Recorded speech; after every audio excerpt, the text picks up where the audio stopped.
I am Marwan Cameron, and this is the Conduit. All right, y'all, welcome back. I am your host. You know what day it is. 2x2 studies and the Conduit getting together to have those conversations. So let's jump right on into it. How you doing today, Rev? Hey, how's it going, my brother? Oh man, blessed and highly favored. Amen. Favorite. And it's Tuesday, so you already know I'm feeling good. Amen. We're a day behind on our mashup, but nevertheless, God is good. He got us here to today, and so today we're gonna talk about.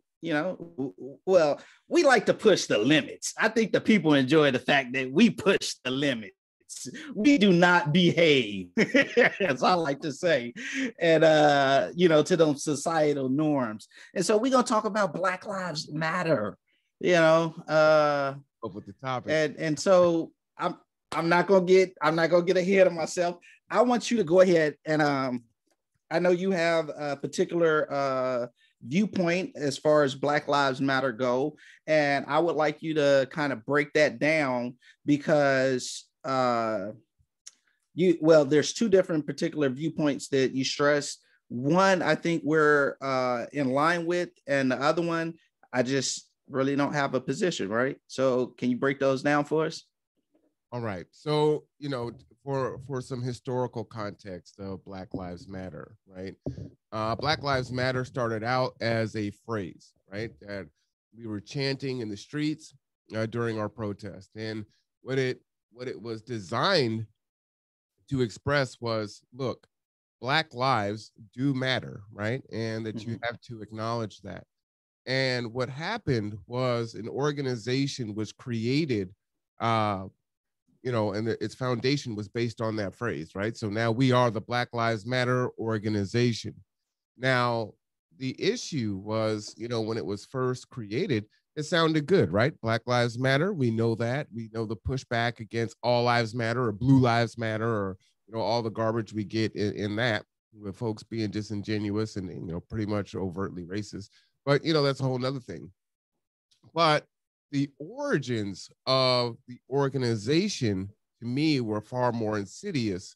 And yes, I'm using the word insidious than, people realized, right? And even today realize. And so, to give you some historical context, right?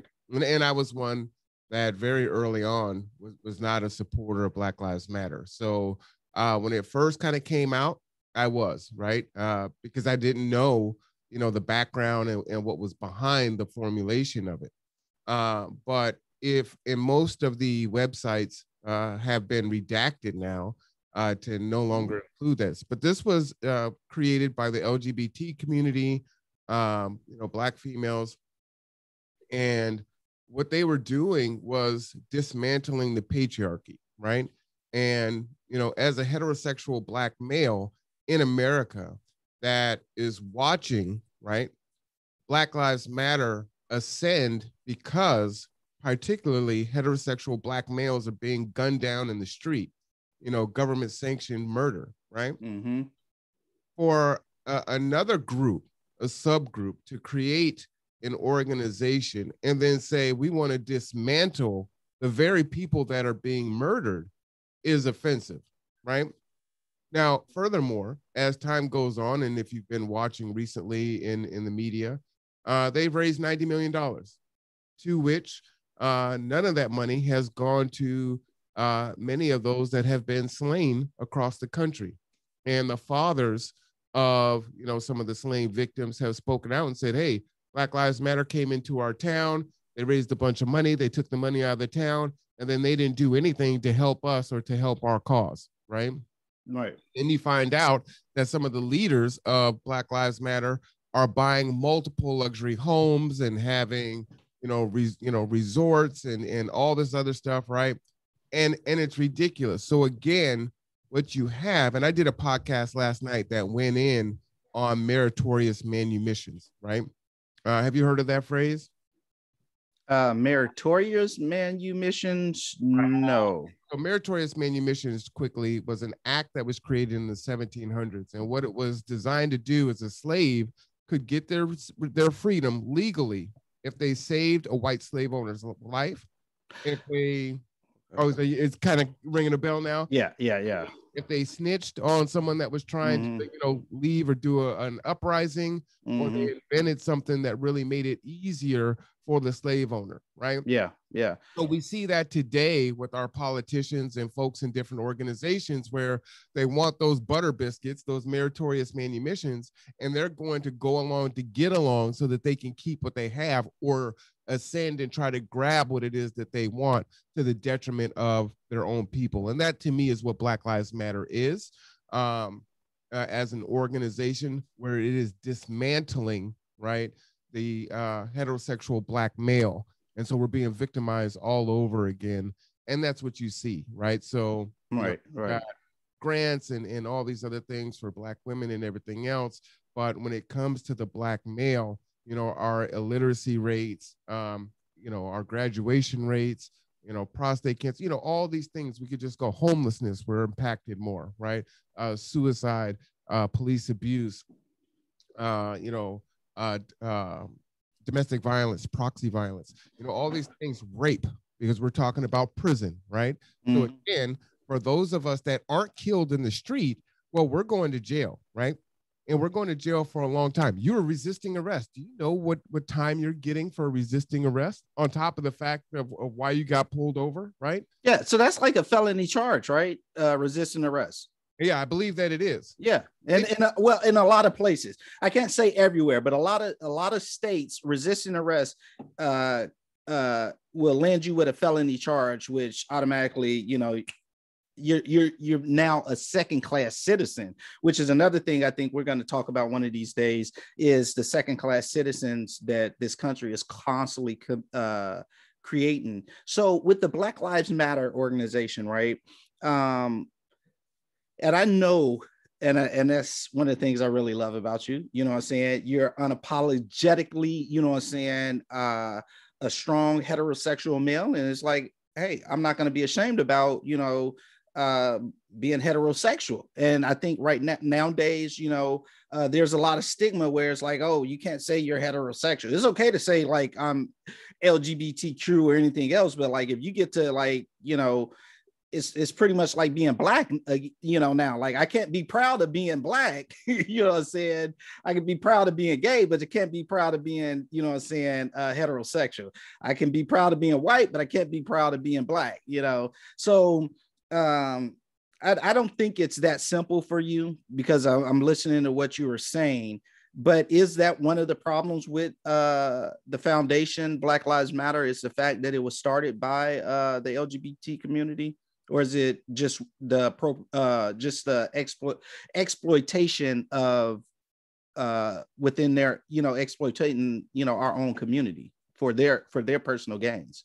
Yeah, no, it's definitely the second, right? So There's nothing wrong with any group creating something to support another demographic, right? Obviously, people should be represented, right? If you create Black Lives Matter and your white folks, probably be a good idea for you to have Black people at the table, right? Let's do like a general fundraiser. I want to fundraise at my Rotary Club, and then we're going to donate that money. Okay, well, you don't really need Black folks in on that. You know what I mean? Yeah. But if you're going to create something and leverage that, then it should be in the spirit that, hey, this isn't going to be a money grab for us. Well, hey, we made $90 million, and now, we've got administrative cost, and people have to manage the money that's coming in. And now you're looking up and you're seeing all these white folks or LGBT community that are not Black males, which, this is where, George Floyd's death was, what, really sprung this up, right? Then you don't see these people represented and being supported in that way. So hold on. So I was under the assumption that this Black Lives Matter, really started around Trayvon Martin's death. Yeah, and that was it is okay. than George Floyd, right? It's just blown up, right? Yeah. Yeah. It's no longer grassroots, right? Trayvon Martin, more grassroots, now mainstream, and this is where it is. Yeah. But I think the point you're making is that the black male is the heavy burden bearer of systemic racism.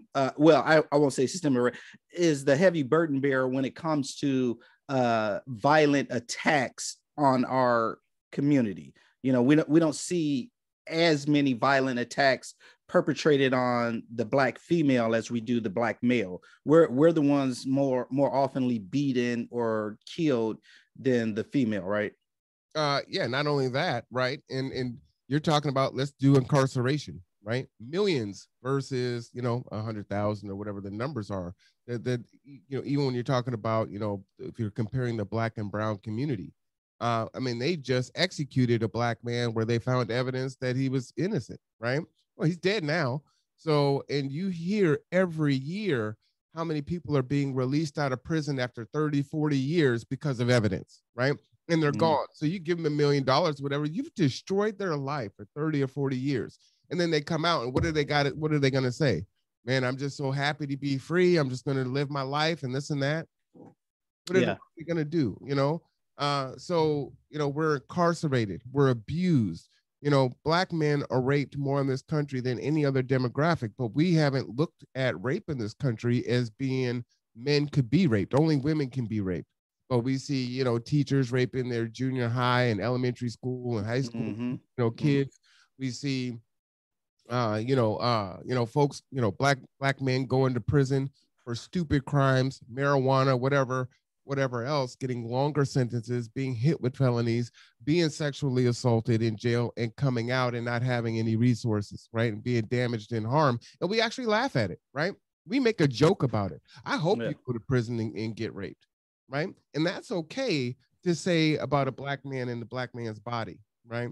But it's not okay in any other situation. So the violence that are visited on the black man is exponentially worse than any other group, right? And so to create an organization and then omit the same people that you have flourished for is and like I said, it's offensive. The words that I want to use are much stronger, but I don't have the vocabulary right now. Well, thank you. Thank you for saving these ears. So, all right, we're going to talk about, guys, we're going to talk about Black Lives Matter. And as we go through this particular episode, when Marwan or myself say Black Lives Matter, we are not referring to the organization. We're speaking in literal terms of Black Lives Matter, right? Is that fair to say? Fair to say. Okay, so we just want to kind of make that distinction so that there's no confusion as we go throughout. Thank you, sweetie. Some of the things that Marwan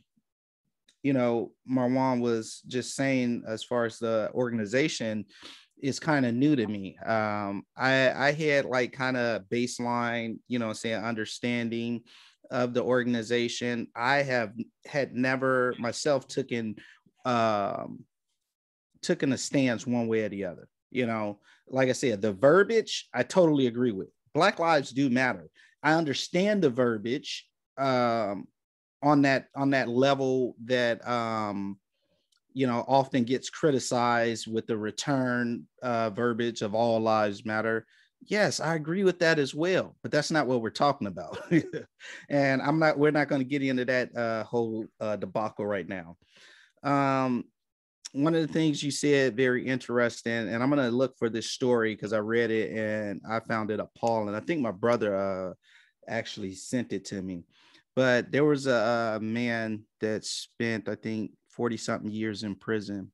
And because of the way that particular state law was set up, he could only be recompensed, I think, for like 5 years. He ended up getting like $76,000 or something like that.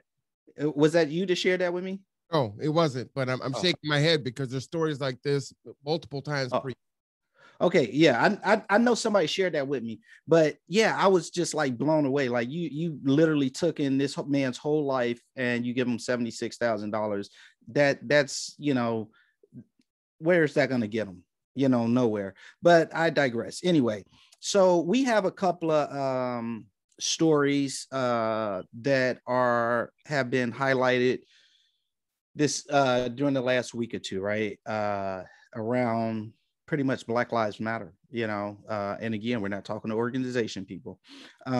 So let's begin. Let me see here. We'll pull this. I got a couple of stories open here. Let's start here, and we're going to kind of work our way up. So I want to share my screen with you, if possible. Let me kind of get all of these open.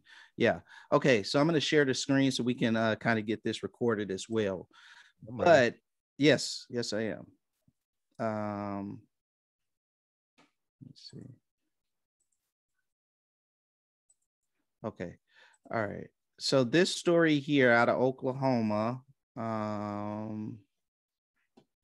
gotta hit share. Okay. So this story here out of Oklahoma. And it says here's the headline. It says 2 Oklahoma boys removed from elementary school classrooms over Black Lives Matter shirts banned when the George Floyd case blew up.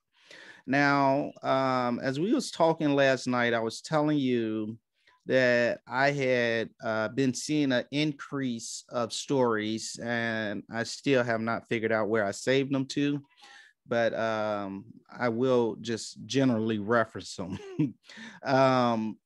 So this story, I've noticed an increase since the Derek Chauvin verdict has come down, that school administrations, particularly teachers, have been lashing out on Black children over the Derek Chauvin case. And I just see this as an extension to what I've seen. I've seen, arts history teacher, fuss at a student and demanded, his Black students write letters to defend, the position of George Floyd, and, just all kinds of heinous things.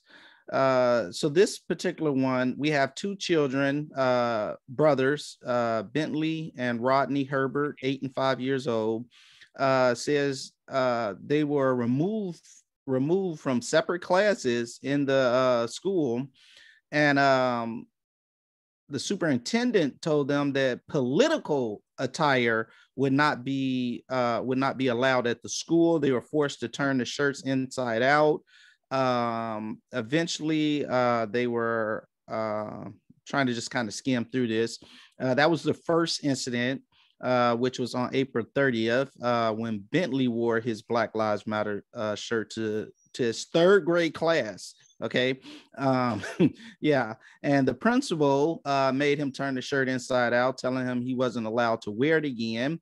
Then Jordan Herbert went to the school, that's the mom, to find out how her son's shirt violated district dress code. And I'm gonna skip down a little bit, but eventually they were kicked out of school. I'm not gonna read this whole story. It's from MSN. You guys can see it. You can find it online. But let's talk about this. Why are 8 and a 5-year-old? Obviously, the parents are dressing them. Especially at 5 years old. They're not buying their own clothes. The parents are buying these clothes, right? So why is it that these adults feel like they have to lash out at our children, because, who are they influencing? Are they shirts gonna influence their teacher to vote a certain way? Because they're saying political attire, right? And that's usually about, swaying a vote or, influencing a person's way of thinking, right? So at 8 and 5 years old, who are they going to be around in school to influence their voting behaviors, their voting patterns? I'm going to turn this over to you and get your, because you speak eloquently. I really love that. So, well, you ain't gonna love what I gotta say about this. Hey, well, let me hear what you gotta say, bro.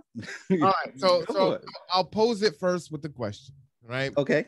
So if this were two white kids that were wearing "Make America Great Again" hats, would we feel some kind of way about it, or would it just be okay, right? Would it be for what the undertones of what "Make America Great" can represent? Would that be offensive to Black Americans, right, or even to the BIPOC community? What are your thoughts on that?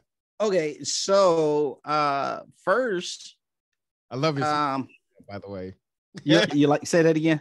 I said I love your smile right now. Oh, okay. I'm finna go there. So first, this particular incident right here, what we see happening is a response to what the school did, right?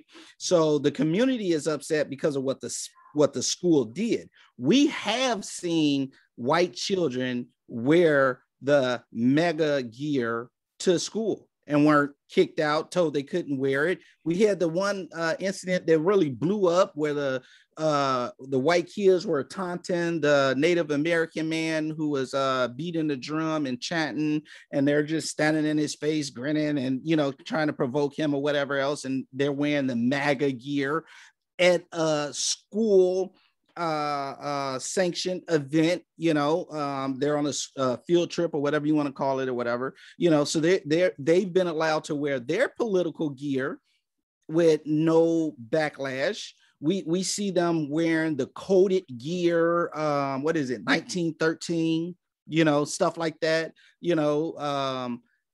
and so forth. And they've been doing this for years. So you wear a shirt that says BLM or actually says the words Black Lives Matter. How does that become a problem? The difference is nominal, if any, but on the same level, the difference is it's a ravine. It's a huge difference. So I don't think it's so much about the community's response. It's what because the community's response is to the school, is to what the school did, what the district did.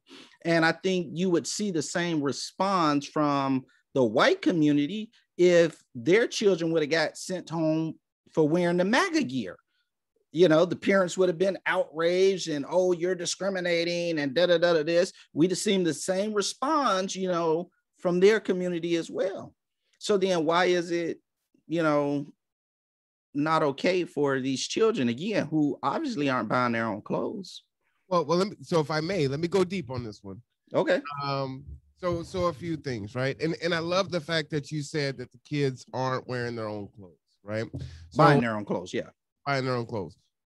So as an educator, I don't want this in my classroom, right? This is a distraction. It's a disruption.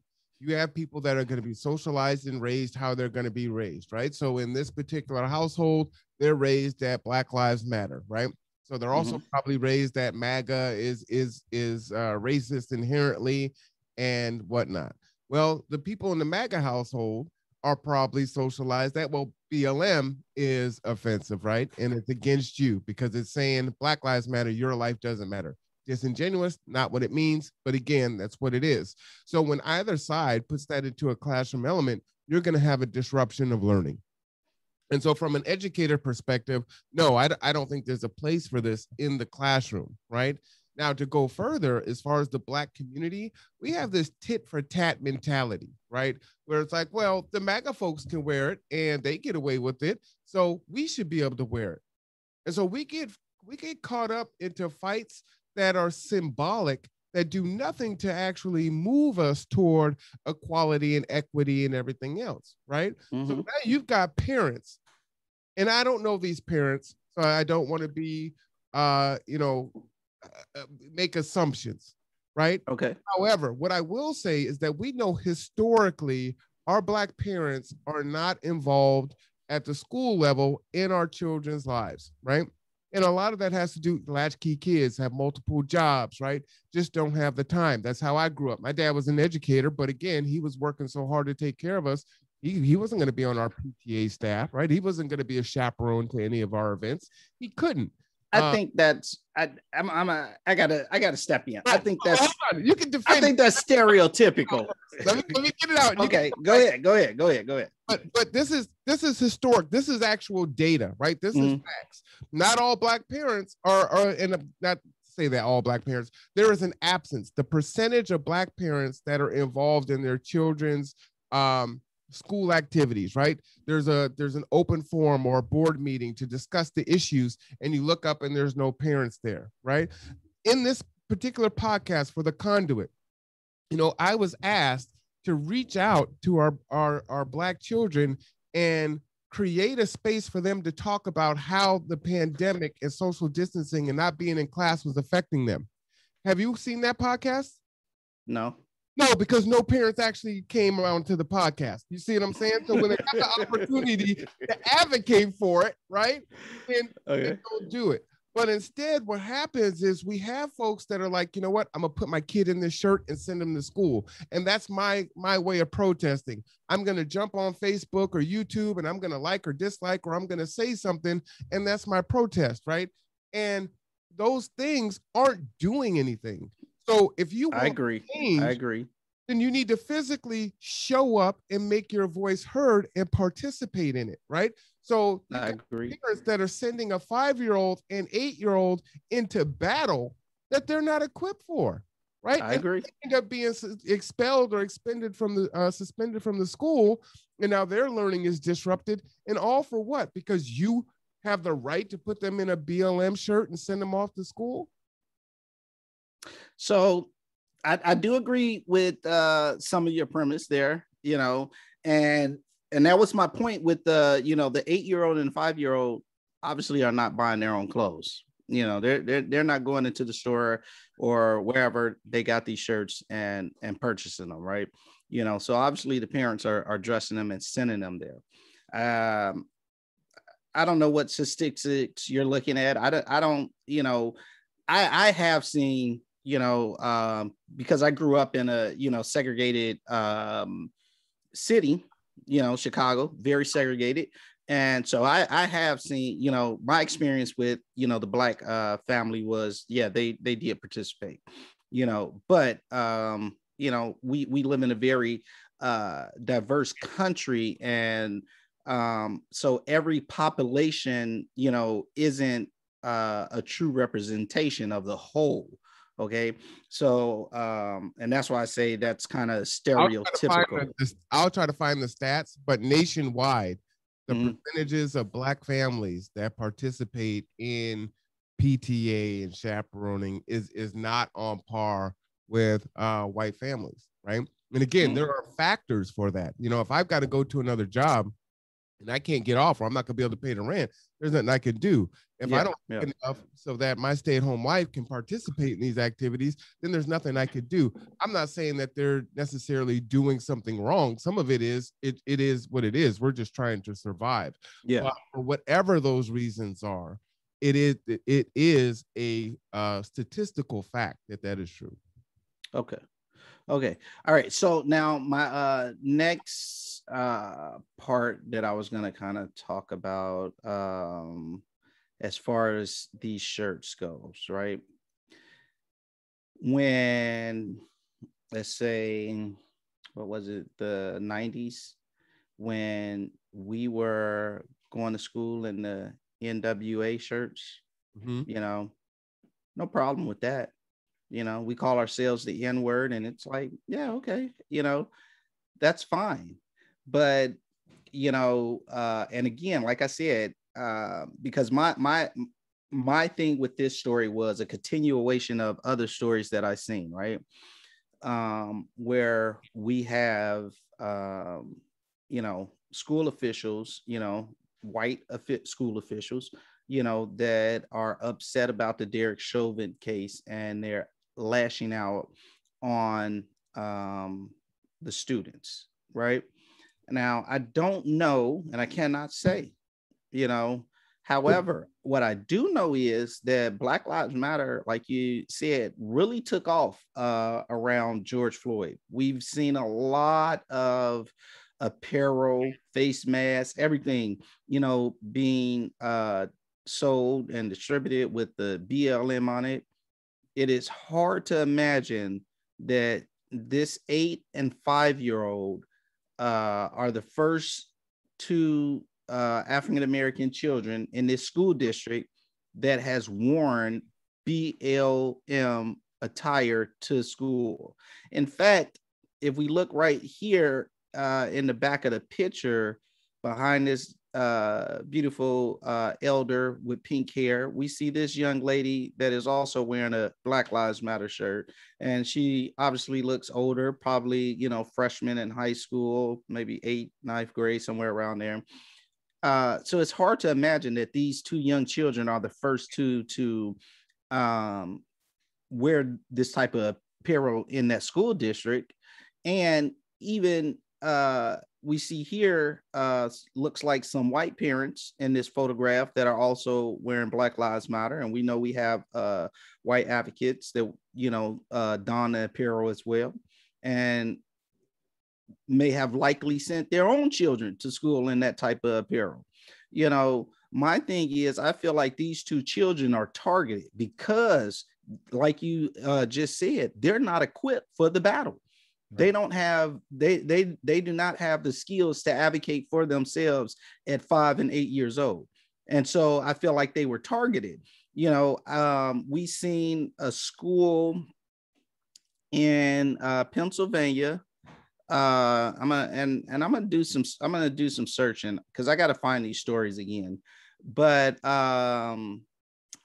where's my notebook? That's not here. Okay, but we seen a school in Pennsylvania that targeted specifically their African-American students and required them to answer a list of questions around the Derek Chauvin case, to advocate, you know what I'm saying, for George Floyd, and pressured the students to do this.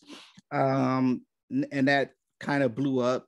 We just seen in New Jersey, you know, same thing happened. You know, this older white gentleman, you know, on a Zoom video. So we had him recorded, you know, attacking, you know what I'm saying, his Black students over the Derek Chauvin case, you know. And since that verdict has been passed down, I have been seeing an increase of school officials attacking our young Black students because they're upset about the verdict. You know, and this here, and that's why I say this, I feel like is a continuation, because I hadn't seen this type of thing prior to the conviction, and now after the conviction, we're seeing these things. But if I'd have been seeing these things happening, you know, within the last year, then I could say, okay, well, you know, maybe they don't want that kind of, you know, political rhetoric. And that's why I said, you know, we've seen the white children that, you know, wore the MAGA gear, and it wasn't a, hey, you know, you can't wear this political attire. And then we also seen, you know, and I know for a fact that children wore Black Lives Matter apparel to school. We did not see the backlash, you know. So again, I gotta ask, like, you know, I feel like it's an attack on our children. You know, and that's where I see it from. You know, the mother, even in this article, asks, like, you know, where in the dress code is this a violation? You know, so there's nothing in the dress code at this school that says that, hey, this is a violation. So then, you know, what is this really about? And that's why I say I feel like this is, you know, racially motivated, because people aren't able to handle what happened during the trial, and now they're attacking our children. I agree with that. What I would say, Rev, is what we're seeing is these schools are a microcosm of the whole of the country, right? Mm-hmm. And so, like, if you take Kitsap County, right, our county is 3 to 4% Black, and so in any school, we're going to be vastly outnumbered. And so we've had our issues in this county with racial problems, right? And so what happens is, and I think in this case where you have a 5 and 8 year old, right, that comes into the classroom, it could have been that particular teacher, right? What is that, second grade or something like that, second, third grade? Yeah, yeah. It could have been a teacher. It could have been the parents of the kids that are that age that are saying, look, this is the second grade, and here you are, putting this political stuff in my kid's face, and I can't learn, and I can't do this and that. We know that the squeaky wheel gets the oil, and if it's a white squeaky wheel, it damn sure gets the oil, right? And so their voices are more powerful than ours in a lot of ways, right? And so, what we saw, I remember when Trump was first elected, and I told folks, Trump was going to win, and people were like, oh, no, he's not going to win, this, that, and the other. And as soon as he won, it was like everyone came out the closet, right? All of the closeted bigots and racists and everything else is like, oh, hallelujah, it's on. And over for years, they became more emboldened, right, to do and say what they wanted, right? You saw the cops do it. You saw the hate groups do it. You saw individuals do it, right?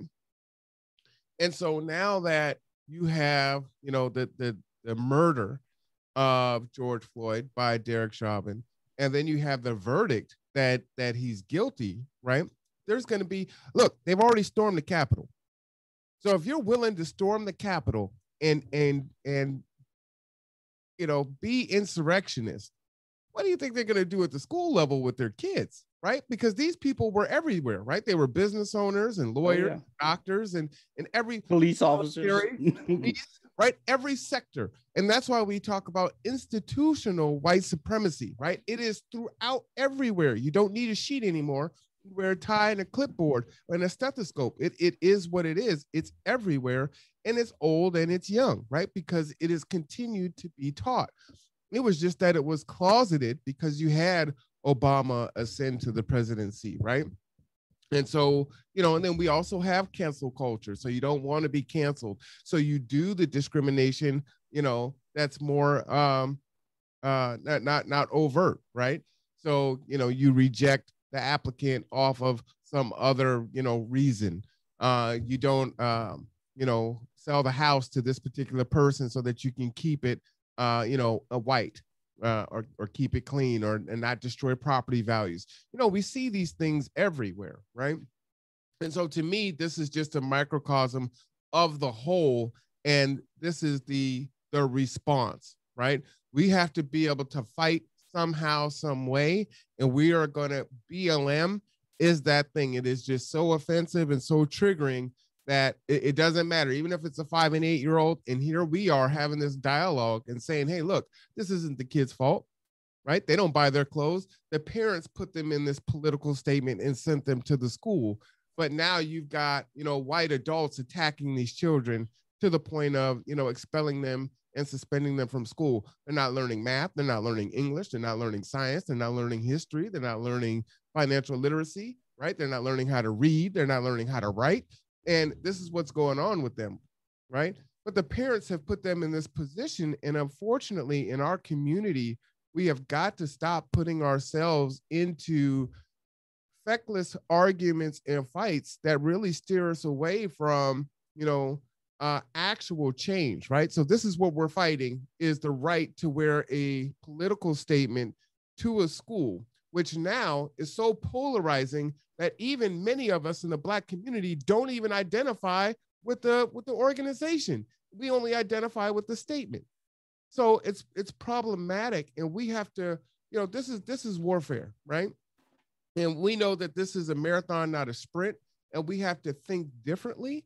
and we have to be smarter. We have to know when they're going to use, our own arguments against us, right? Well, why do you get to use the N-word and we can't use the N-word? Well, I used it with the GA and not the ER, so it's all good. And I was singing it, right? So they find all these different things, and now we're arguing on whether or not they can use the word and what tense they can use the word in, when the whole thing is we need to address, qualified immunity.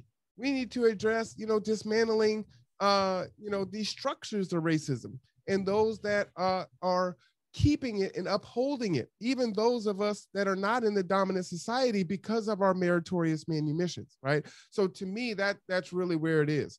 It's unfortunate for these children. I do not, to be clear and state it, no, I do not think they should have been kicked out of school. They should not have been suspended or expelled. But I do believe, at some point, what does the school do? So they tell the child or through the parent, please do not send your children here with the shirt on. The parent continues to send the child to the school with the shirt on. So what is the school district supposed to do? Just allow them to come in and sit in the class? Yeah. That's what you think? Yeah. And so then what does that beget? So the people that are complaining about that, right? So now they start wearing KKK shirts to the classroom. Yeah. So that's what you want. So to me, what ends up happening is just total anarchy. So now you got BLM in the classroom, now you got KKK in the classroom, and there's no learning taking place. We just got a war going on in second grade. So you play chess, right? Oh yeah. Okay. So you understand sacrificing, certain pieces, on the board, strategic sacrifices, right? So we look at, let me go back to this story, right? And that was something, I don't know if you've seen where I highlighted that at, right? So we have to understand that, like you said, this is a war, right? And so because this is a war, not every single battle is going to be, like, all that important. It's not gonna, some battles are just gonna be footnotes. Some battles ain't even gonna get written down in the book. You know what I'm saying? They're just that insignificant. But in the grand scheme of things, in the overall picture of things, every battle really does matter, and some battles, we have to learn to concede and just say, hey, I'm gonna let that one go. But this is a particular battle that is, it seems insignificant. And what you do is you let your pawns fight this one. So like you said, while we're fighting things like qualified immunity, reparations, and everything else, and you got like your rooks and your knights, battling those out, over here, like, because there's some quiet work that needs to be done in the background where folk ain't paying attention and listening. You know what I'm saying? And so this keeps them just as distracted, because everybody's not qualified to, be a voice in certain fights, because they'll do more damage than harm. Like, I understand my role. I'm not the one to send to go and argue for reparations. I'm just not that intelligent. I'm not that smart. I'm sorry.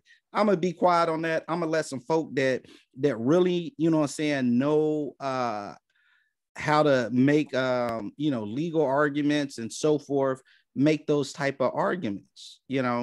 This particular argument, though, is more than just a shirt, because when we begin to, what it is about allowing them to silence us. You see this part right here, back in 69, students had to sue about wearing black armbands over the opposing the Vietnam War. The Supreme Court already made a ruling on this, saying that schools can't stop students from their constitutional right of free speech. And that's what saying Black Lives Matter is. It's their free speech. It's a right to their free speech to say and believe whatever they want to. So while this, noisy, argument that really, like I said, is just a lot of fodder, but you know what I'm saying, while that's going on, we have more intelligent people making more, you know what I'm saying, substantive moves, you know, in the community that now they're not paying attention to either, because we're going to have those of us that, you know, going to pay attention to, you know, these little small things, and they're going to rah, like you said. I did my, you know, I did my Facebook post, and that's my protest. And, you know, I sent my kids with the shirt on. That's my protest. It's creating, you know what I'm saying, chaos and havoc, where even they are occupied. Their minds, some of their better minds now, are occupied on something that, you know, they're not really finna do nothing about. The Supreme Court already ruled on this, you know. So you want to go to court on this, that's fine. You know, let's waste your time and your money. The Supreme Court then already ruled on this, you know, and we're gonna waste your better minds while, you know, people like, you know, Cornel West and Dr. Clark and, you know, Dr. Anderson and people like that or whatever, you know, they're thinking on and working on reparations, and they're working on, you know, moving us forward in society, because they have, you know, the better minds to do that type of work. You get what I'm saying? I do. Like, you're saying two things here. So on the first hand, I agree with what you're saying, right? So if you're talking about the Supreme Court ruling and you're talking about the rule of law, then yes, they should be able to wear it. But if that is the case, then, you know, kids can come to school with, you know, free Derek Chauvin shirts on there and Blue Lives Matter, right? Indeed. And what we're saying, what I'm saying is, in most of the places where this happens, right, this isn't going to happen in the school you grew up in, segregated Chicago, right? Because it's predominantly Black, right? Yeah. But that would happen in schools where it's not predominantly Black, where we are 3 and 4%. And now we're watching 20 or 30% of kids walking around with free Derek Chauvin shirts, right? And so now kids who are not equipped to deal with that, right? And they're at school to try to learn, and we're already fighting from behind, now has to take this on at the same time. And so when you talk about the fodder, yeah, I think we see the fodder as two different things. You're saying, you know, hey, we can tie them up in the courts, so we can do this, and we can do that. I say it's a failed strategy, because the fodder is our children, right? The fodder are the parents that are raising the children, and now our children are being taught to fight by saying, you know what, the only way that we can win is to get down in the muck and roll around. And while we're rolling around doing this, the very few of us are here doing some higher level work, right? Now, Dr. Claude Anderson and some of our most beloved champions and heroes, right? They're old, they're getting ready to go. So who is the next generation of the Dr. Andersons and this and that? Well, it was supposed to be our children, but right now they're in a proxy battle because they're wearing a BLM t-shirt, right? And they're not learning about financial literacy and economic freedom and sovereignty and all these other things that are going to pull them out of their situation, right? So to me, I just feel like, you know, it is a strategy, and it does work, and it does tie it up.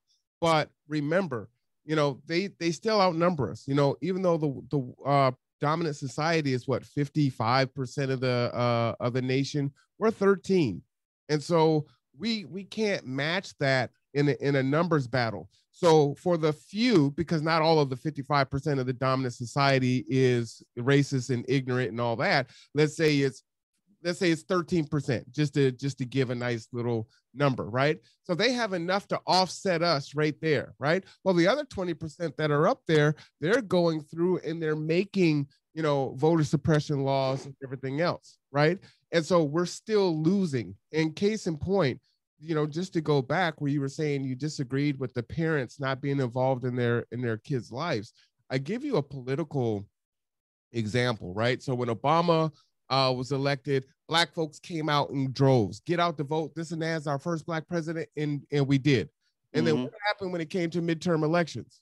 Black people stayed home, right? Yeah. And it was like, well, it's just not as important because it's not Obama, so we're not going to do it. The same thing is likely to happen here in 2 years. They're already losing ground in Georgia. So why does it take, if we're living in this racist society of Trump, right, in the era of Trump, and as bad as it was, why did we have to have Black folks come in and just go crazy and fight like hell to get folks to come out to win Georgia. Yeah. You shouldn't have had to have done that, right? And so you had to do that just to barely squeak by and to get there, and it's already being eroded 100 days in. And so, that's why I say Black people aren't engaged in the Facebook things and this and that. What it does is it continues to socialize us and to teach us to fight in ineffectual ways, right? Instead of saying, you know what, don't put the shirt on. And instead of now you're taking off work or you're after work and you're tired and you got you and your kids sitting out here saying, we should be able to wear our shirt. No, now we're all in a meeting learning financial literacy. We're all in a meeting, figure out how, those of us that are stay at home maybe could take care of our kids. So now we can save that money and invest that money because we're not spending $1,500 a month in childcare. Right? Maybe the ones that are smarter can give us some tutoring in English and math because we have it there and we don't have to pay the $15 or $20 an hour or stay after school. Right? And so now we've got that mentorship and that sense of community, and we can do those things, and that time is used in a more productive manner. And now we can be taught on how to truly invoke change. Right? So instead of you wearing a shirt and protesting, you're going to learn how to be a community leader. And you're going to be an alderman, and you're going to be a council person, and you're going to run for office, and you're going to sit on committees, right? You're going to do those things, and we're going to teach you how to fight their battle so that you beat them at their own game. That's my thought. I concede. Well argued. I do concede. No, I see that. I see your point in that. Yeah, I can't argue with that logic. That very well stated. I do concede to that, to your point on that. However, I do believe, that, yeah, we still should be able to wear our BLM, shirts without having to, face backlash, because somebody's angry over a court trial. But I see where you're coming from, and I concede to that. I agree. Both things can be true, right? Yeah. There's a better way to fight, and we should be able to wear the t-shirt, right? Both things can be true at the same time. It's just we end up getting caught up in, all right, we need to tear down this racist statue. No, we need to get rid of qualified immunity. Yeah. The whole statue thing, I never really got. It was like whatever, they've been up for whatever. It, yeah. Rights. Huh? What's that statue doing to your rights? Yeah. You won't even see it anymore. It's like something on a bulletin board. You walk past it every day. Someone post up something new. You don't even read it. It's just my thing. What it was. When that whole argument started, the statue argument started coming out. I was like, look, why are y'all tripping? They should put up more of them, because birds like to use them for toilets. So it's like, yeah, put up a couple more, and let them get pooped on. Look, the bums at night like to go and use them for toilets. The birds use them for toilets during the daytime. Like, yeah, I don't care. Okay. My race in my face. Let me know that you don't care about me. Don't smile. Oh, yeah. Shake my hand and then stab me in my back. So, yeah. I'd rather know where you stand than for you to act like it's something else. And so the era of Trump was great. And you and I disagree on this, but I think another 4 years would have been fantastic because we're not awake yet. We just want to go back to sleep, right? Yeah. As a whole, not all of us, but not enough of us yet are like, you know what? We're done. That's enough. And I think 30 days of him was too much. Yeah, but I do appreciate the fact that it did bring a lot of those closet racists out of the closet, and they're out and they're moving about now, which is good, because I'm in agreement. I like to know where you stand at, and I can respect you for that. And I think we discussed that before. I can respect your races. That's fine. Let me know that. But I guess that kind of transitions into the next story that I had for us to talk about. Go ahead. All right. So I'm going to share this. We're going to watch a quick. Oh, hold on. I didn't share it. I clicked too soon. I'm going to share my screen again. We're going to watch a quick YouTube video. And I want to get your thoughts and opinions on this particular story. because the racists are out of the closet now. I think you were just saying how we see, all kinds of people at the Capitol on January the 6th, including law officers from right here in this state in Washington, and our neighboring state, Oregon, which is where this particular story is from. And so let's watch this real quick, and then maybe you can give us your thoughts on this. Sure.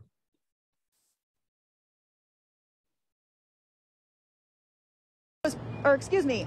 Hold on. We started in a little soon. Sorry. Okay. Fair use. New at 6:30, a Forest Grove police officer is facing charges after the Washington County Sheriff's Office says he destroyed Halloween decorations at a stranger's home while off duty. Earlier today, Fox 12's Kendra Kent spoke with the family involved. They say the suspect terrorized them in the middle of the night and even tried to kick in their door and fight with them. She joins us live tonight with their interview. Kendra?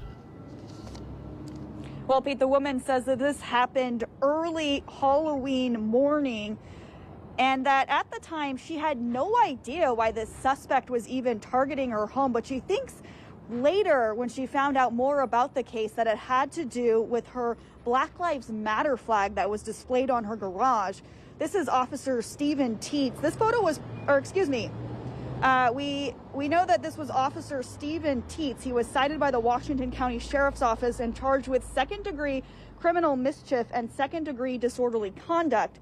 The Forest Grove man involved says they woke up in the middle of the night to their truck alarm going off, and then they saw a man banging on their Black Lives Matter flag. They say when they confronted him from their doorway, he ran at them, so they shut the door and locked it.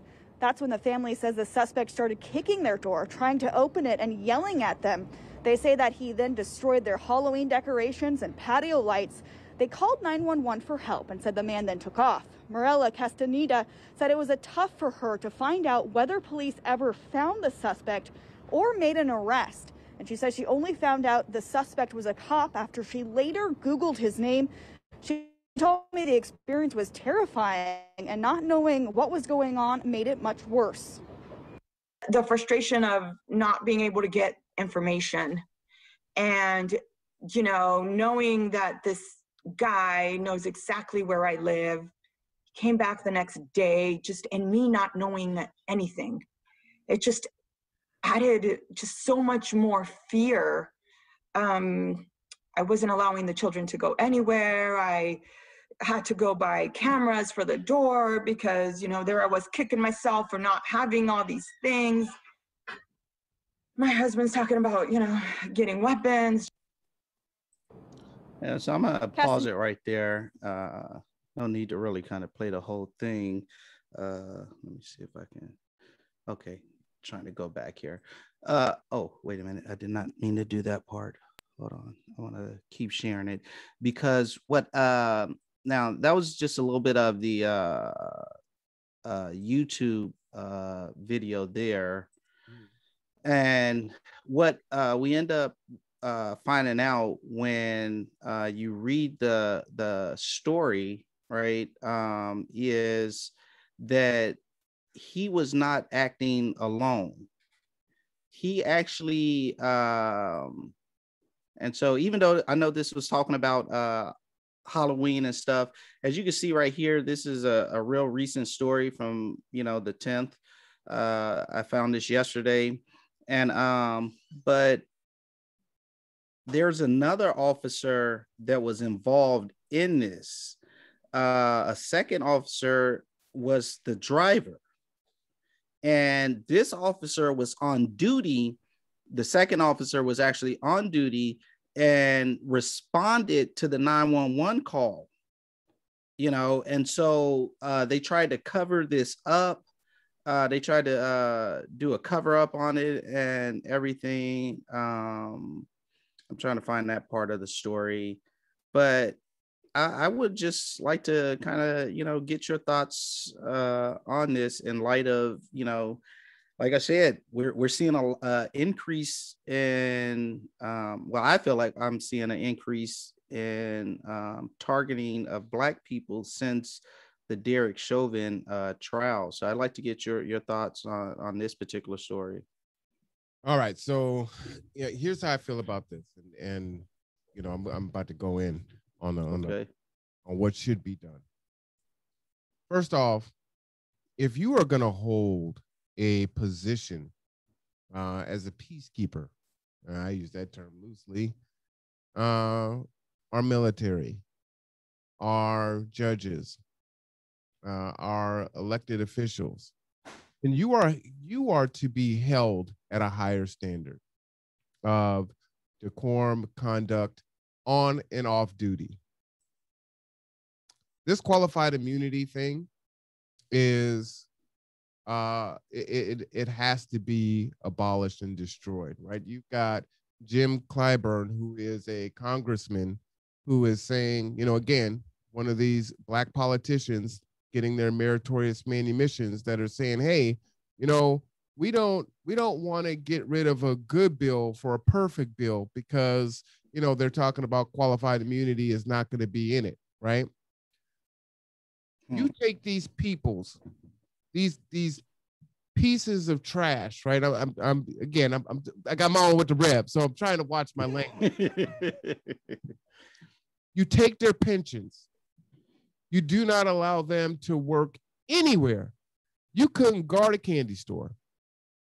You don't have your weapon. You've lost your Second Amendment rights. All of that is gone. See, because what has happened to us in this community from time immemorial is you put us in jail, you hit us with a felony. So it's the first thing that you do, right? You take our right to vote, you take our right to bear arms, you take away our right to earn a living, right? And I'm going to say a living, not a job, but an actual career. But you were at a higher station in life. So if you do these things, then you need to lose all of those same things. He will never have a firearm again, right? He will not have his pension. And who gives a damn? Oh, well, he's done so many good things in the community. He's supposed to. She's supposed to. They're held to a higher standard. And you weren't drafted. You went into this willingly. So you destroy that. And what you do is you have folks that are going to leave the force, right? Because they don't want to be held accountable for their actions, and good police can come in and actually protect and serve. So that's what should happen, right? And to terrorize, first off, most of these people are cowards and they don't do things by themselves, right? And what I mean by that is they never do it by themselves. It's never a one-on-one type situation, right? And even when it's physically one-on-one, they've got on a bulletproof vest and a taser and a baton and a sidearm and handcuffs and pepper spray and did I say a taser, right? And training, right? So they have all these things, but they're afraid of you that has none of these things. Yeah. So these cowards never do anything on their own. Of course, they're going to do it in numbers. Destroy them. Because what they are doing is they are destroying the fabric of what they say America is supposed to be. Destroy their asses. That's how I feel about it.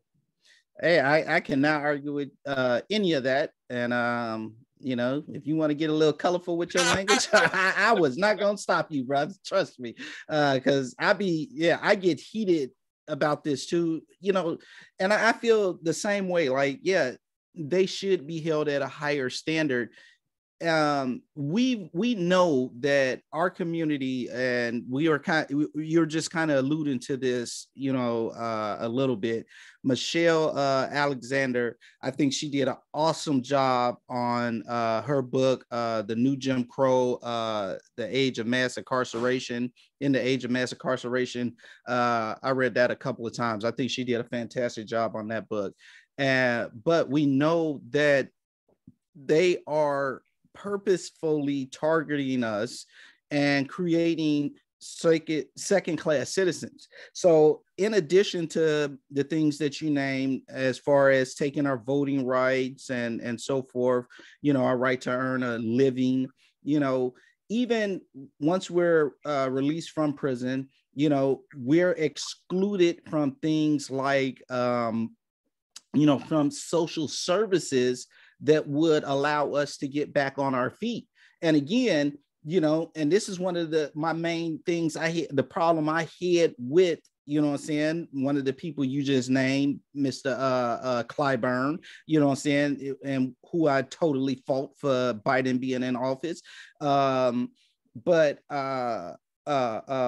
You know, because of what Biden did in the 90s and his crime bill, you know, now we have our fathers who they targeted purposefully to get them out of the home, make the Black woman dependent on the white man, i.e., you know, federal subsidies.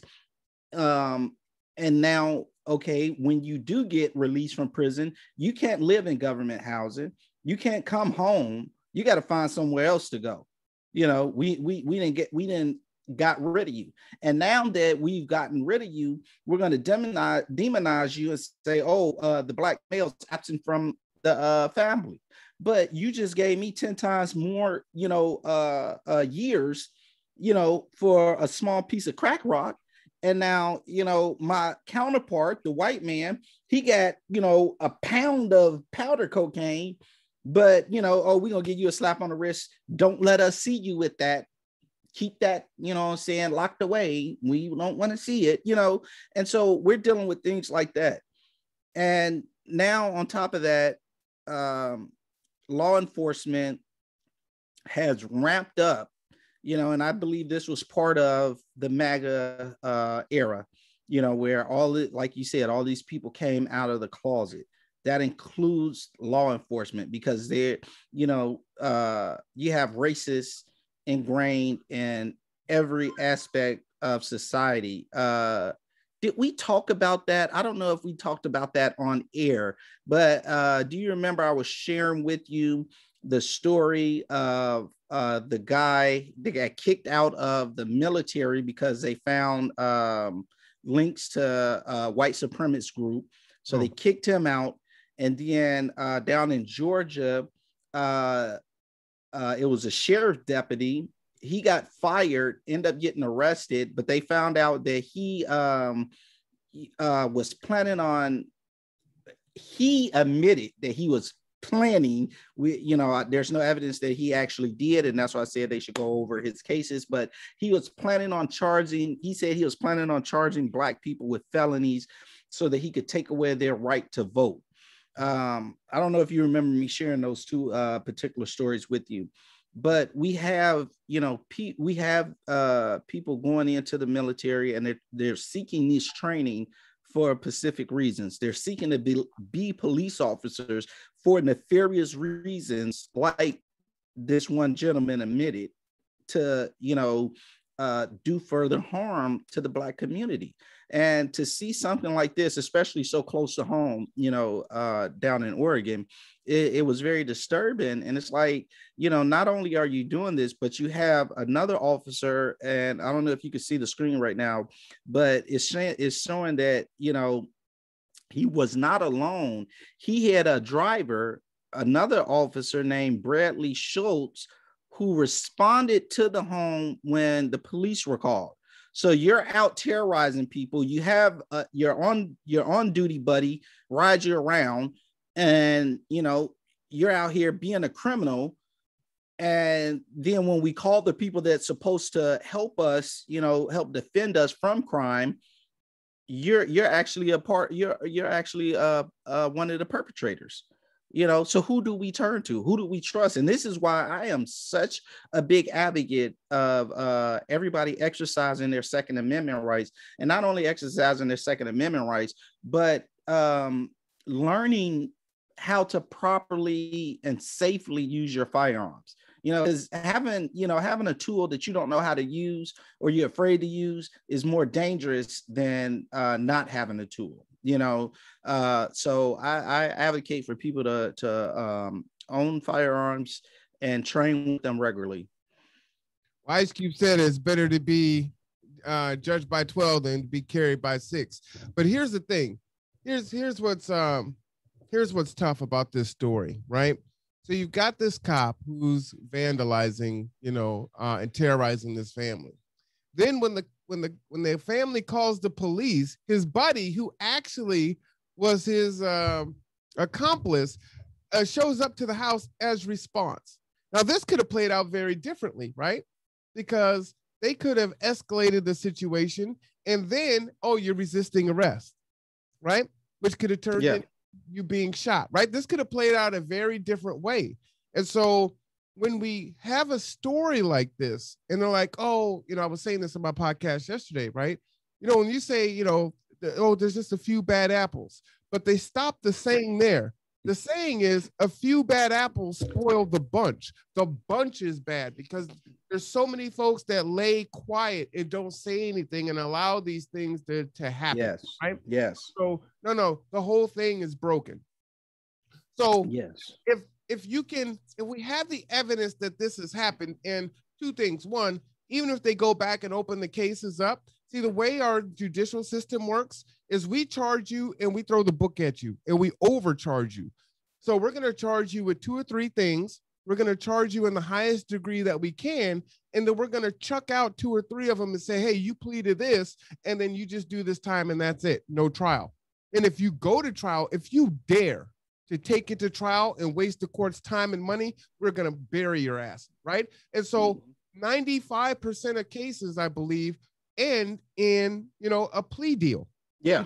We don't have the money and the time and the resources to fight, right? So you're probably not going to find any evidence because people are like, man, okay, maybe I did do something or maybe I didn't, but there's no point in me saying that, man, I'm innocent. You're trying to throw me away for 10 years, 7 years. I mean, it doesn't have to be 20 years, right? If you go to jail for 3 years, that is destructive to you and your family. So, okay, I don't want 3 years. You're going to give me 7 months in jail and a felony? Man, I'm going to take that. You know what I mean? And that's what we've been facing in this country. Oh, yeah. Yeah. If you can see, this cop terrorizing this family, then calling his buddy to be the responder, then you can see how when they do a traffic stop and they're all around the guy and she's like, taser, taser, taser, and then shoots the man dead. And then it's complicit, or your body cam falls, or never is turned on, or shut off, right? Or he resisted arrest, or this, or that, and it's all collaborated. And then after, they're laughing at the scene. They're joking. They're showing videos. They're not rendering first aid immediately, right? They're shooting to kill. They're shooting people in the back of the head. They're firing excessively. Hell, they just killed a black guy. I think he killed his girlfriend or whatever, took the baby. They're on a high-speed chase. They end up getting the car to stop and shoot like 40 bullets in the back and kill the kid. They knew the kid was in the car. Why would you fire? Yeah. Right? Yeah. Or the kid who got shot and killed, who was holding the phone to his head, and the guy's like, drop the gun, drop the gun, drop the gun. You're not in any danger. Even if you thought it was a gun, he's holding it to his own head. So your response is to kill him? Yeah. I mean, so this is what we're dealing with, right?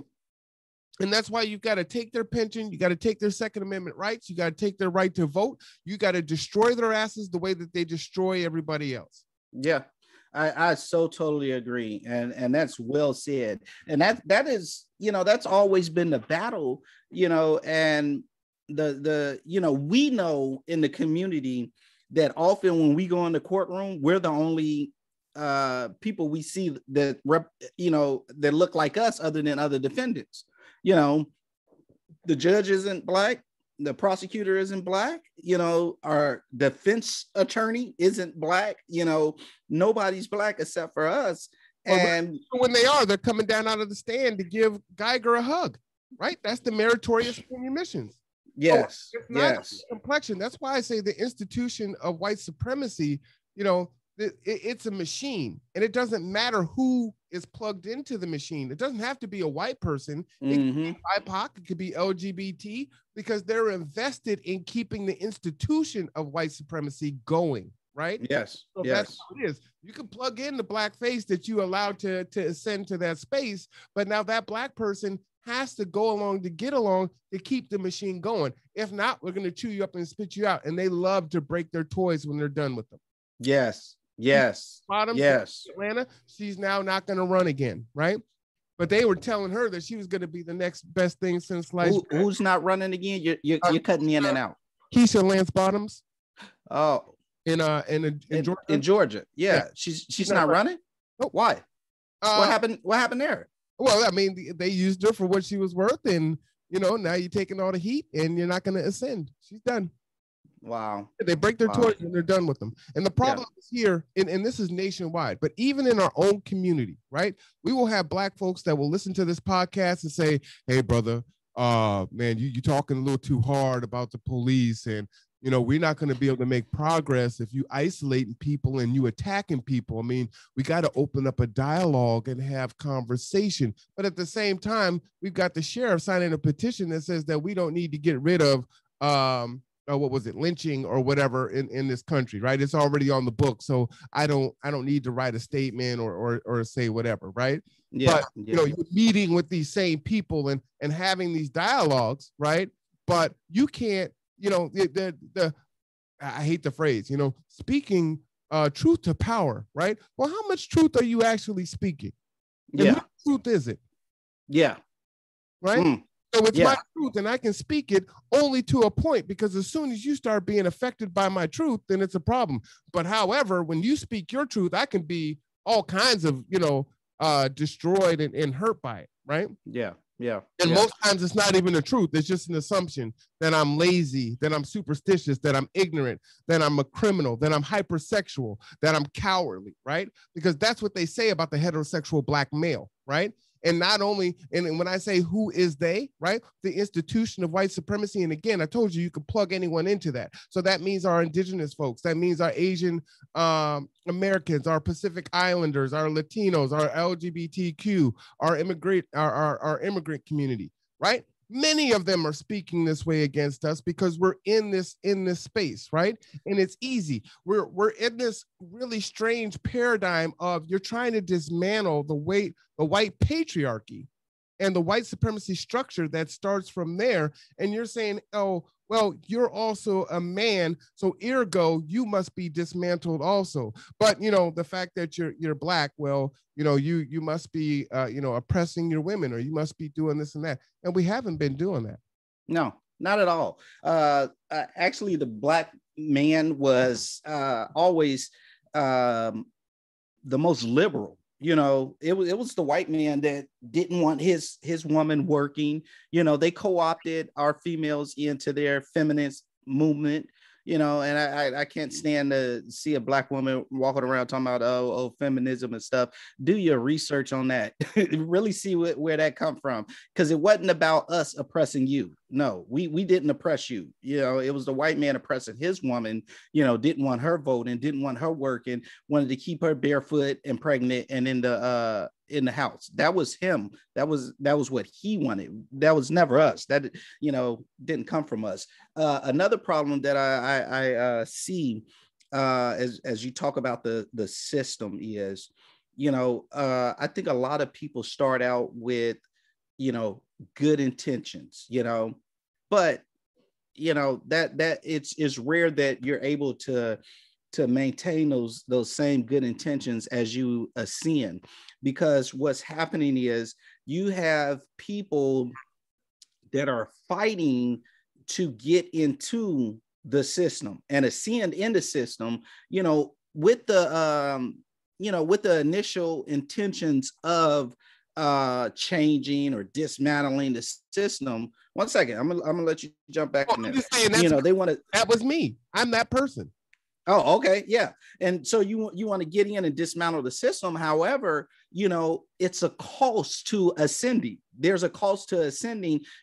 As you go up and up, there's a cost that's associated with that, where now you begin to have to make certain compromises in order to progress. And then that wipes out all those good intentions that you started out with. And now you're, like you said, you're plugged in, as that black face that's, you know what I'm saying, doing nothing more than, perpetuating, the same thing that they used to just reserve for a white face.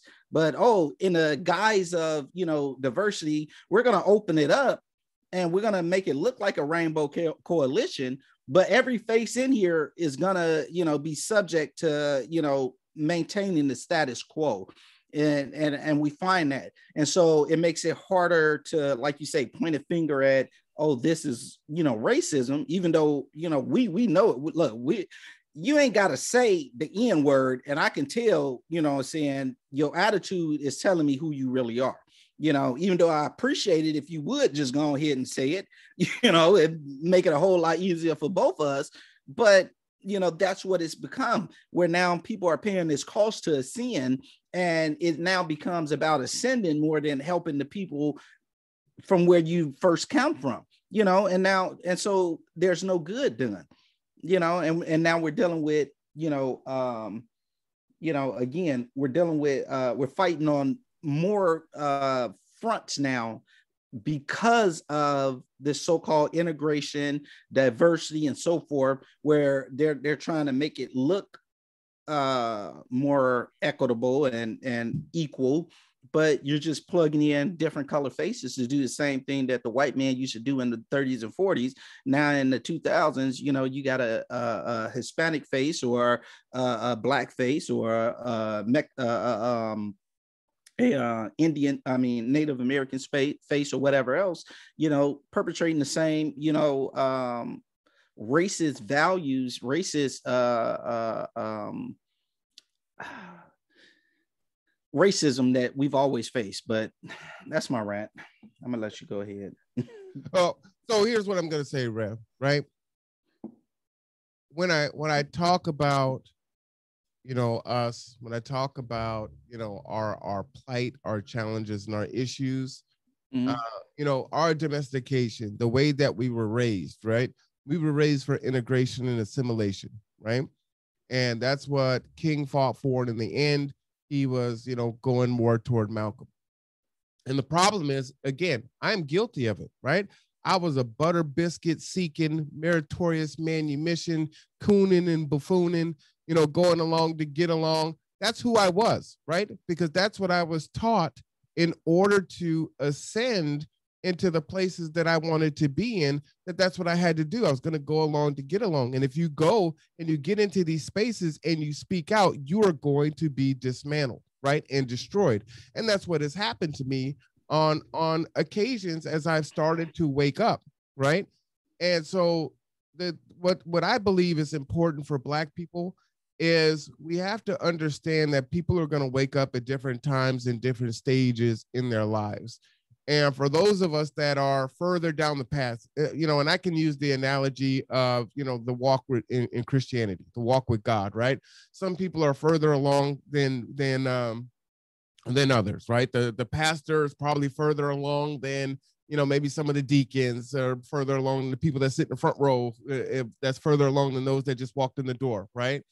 And so the whole thing is, the way the church is supposed to operate is you walk in the door, you don't know Christ, and you're here to come to get to know Christ, and we're going to accept you in, and we're going to love you, and we're going to teach you, right?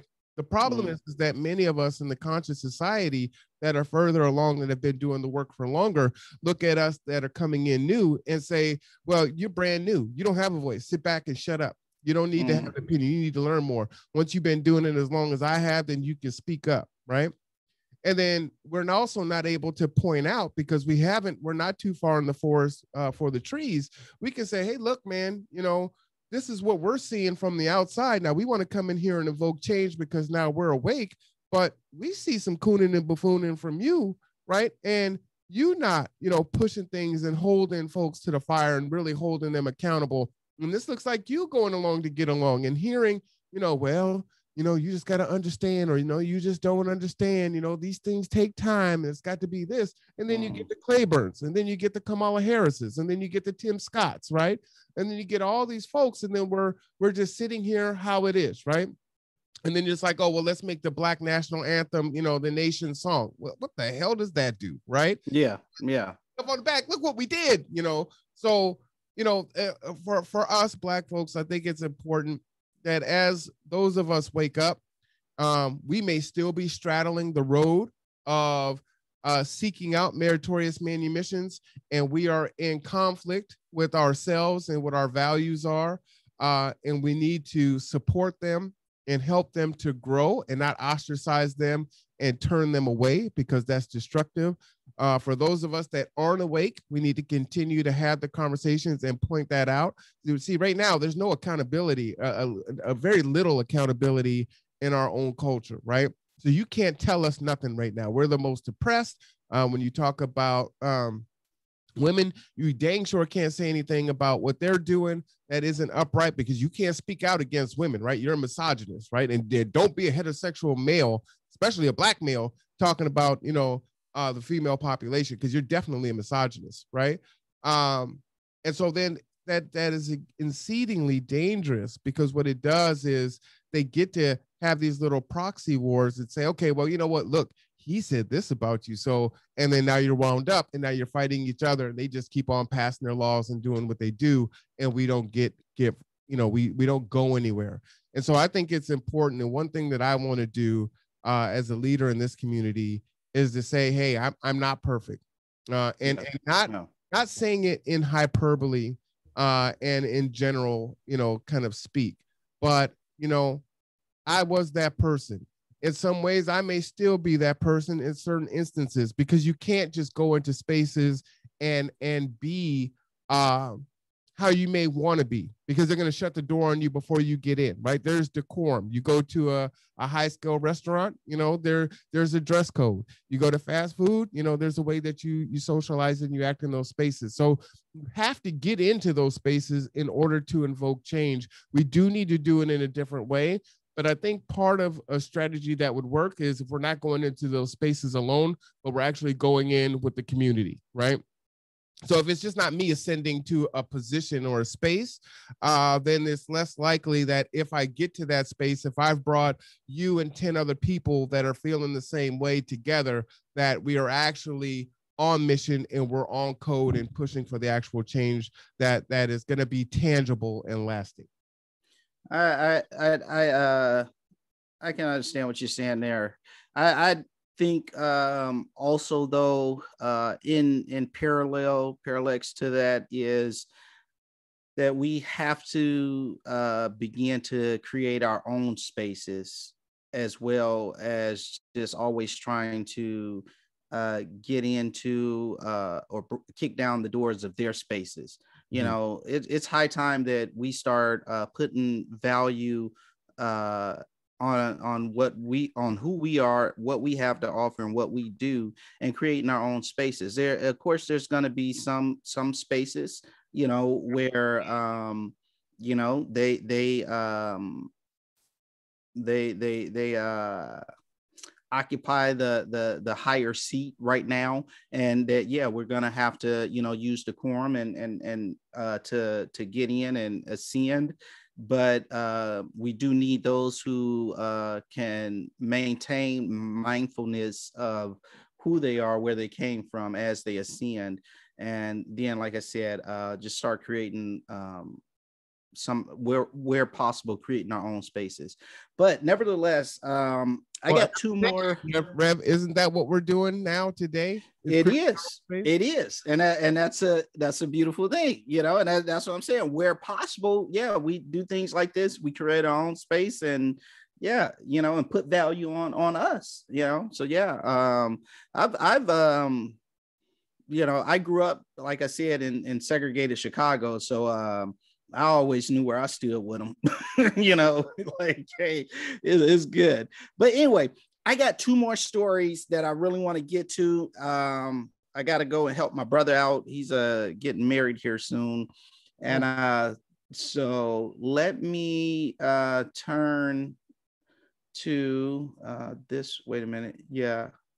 Okay. I want to turn to this one first. Let me share the screen here again for us. Rev gets that ready. You are watching The Conduit with Marwan Cameron and 2x2 Studies with Reverend Michael Ellington. We are here every week having these discussions. So please tune in. And, comment, because we will go back and often speak on your comments and maybe even make that a topic. So please do weigh in. Amen. Amen. Okay, so here's and we're just going to look at the highlight at the article. We're going to look at the title and just kind of weigh in on this one a little bit. We don't really need to get into the story. It is what it is. It says athletes cannot wear Black Lives Matter apparel or protest at the Olympics. And so we know right now in the Asian part community, the Asian world, particularly in China,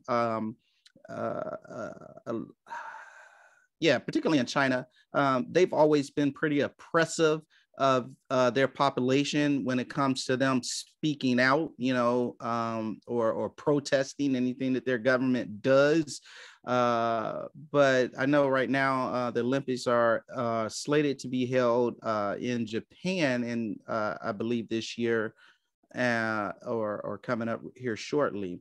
And so what do you make of this year, not being able to wear Black Lives Matter? And of course, again, people, when we say Black Lives Matter, we're not talking about the organization. We're talking about your life, my life, their life. We're talking about Black lives do matter.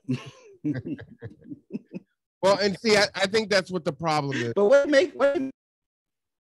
Hey, okay. Hey, Rev, will you close that link? I think it's messing up your...